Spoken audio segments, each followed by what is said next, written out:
Okay, welcome to take 19 of a quick introduction to the new interface for Squirt version 1.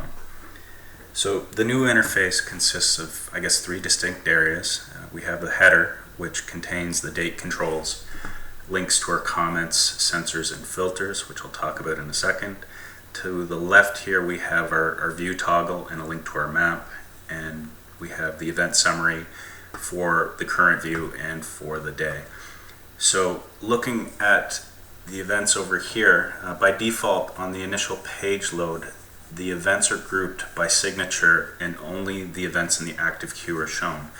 This can be toggled by turning the event queue only off, which will show us events that have already been classified for the current view or day. So we're going to work in the live queue for now. So looking at these events, there's 3 levels for each grouping. So to expand them, we simply click on the number in the queue column, and this will expand the event. So looking at the column headings for a second, so we have how many events are in the queue, the event priority, source count, destination count, the activity for the signature for whatever the interval is, and if we hover over these, it'll show how many events there were during each interval. When the last event occurred, the signature, the ID, the protocol, and the percent total for this view that we're currently in. So I guess from the priority bar up here can be used to quick filter the events that you're looking at. So clicking on them constrains the view, and then clicking the last clicked priority will return us to all of the events. So back into this one. The first view is grouped by signature, source, and destination, and if we expand it once more, we'll be looking at the individual events. And from here, if we click on the event ID, we'll see the payload for the particular event, and then if we click on the TX button, we'll generate a transcript for this event. So we'll just return to the root for a second and close this. So classifications.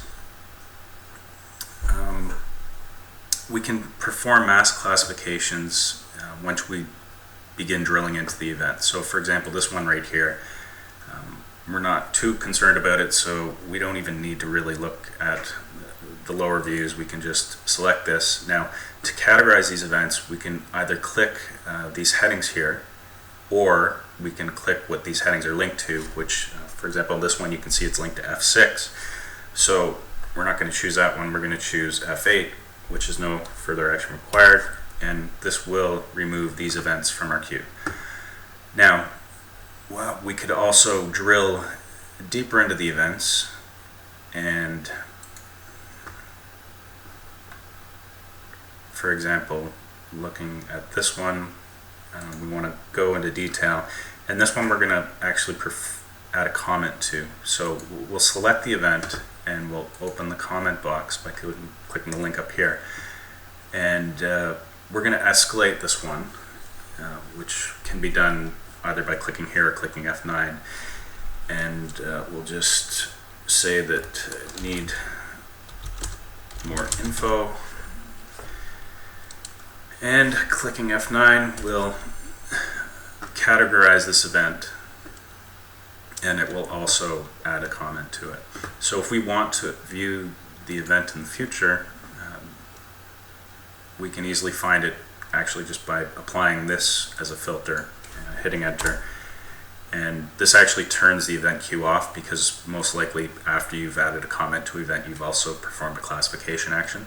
So this will turn the event queue off so that we can actually see the event. So here we see what we just classified. We can see that it's been escalated in this little grid here, and if we drive down to the event itself, we can see that it has a comment. Now you can add multiple comments to alerts, and you can do mass classification and apply it to a bulk at once. So as I've been clicking, you'll notice that things have been added to the history, and they're also incremented the more you click on them. So anytime you click on a second level view, it will add the source address, the destination address, and the country and the signature to this history here. And this is just handy to keep track of, you know, what you've kind of been clicking on the most as you're going through the events. I'm planning on expanding this, but I won't even mention that right now. So we'll close this view, remove this filter here, and I'll actually talk a little more about the filters now. So we can view the filters just by clicking here. So most of these are built in, and how they work is that I'm just calling them shells, but basically it's just adds a stub to the query when it's performed. So the $sign here is going to be replaced by anything that's typed after we input the alias into the search box. So you can see these a lot, like for example, just by clicking on a signature column, it'll pre-load this box for us, so that would filter on the signature ID if we hit enter. But if we expand the events and click on, for example, a source IP or a destination IP or a country, you can see that it's changing. And this also works the same if we happen to be looking at the map and we wanted to, you know, look at events for a particular country.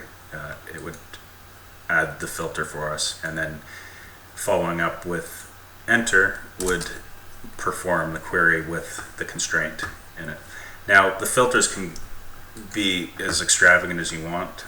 They're pretty easy to create. The easiest way is actually to just copy an existing filter definition, expand on that, but there's also help in here that will show you what fields are available to you within the database, and there's also some examples in here to get you going to create your filters.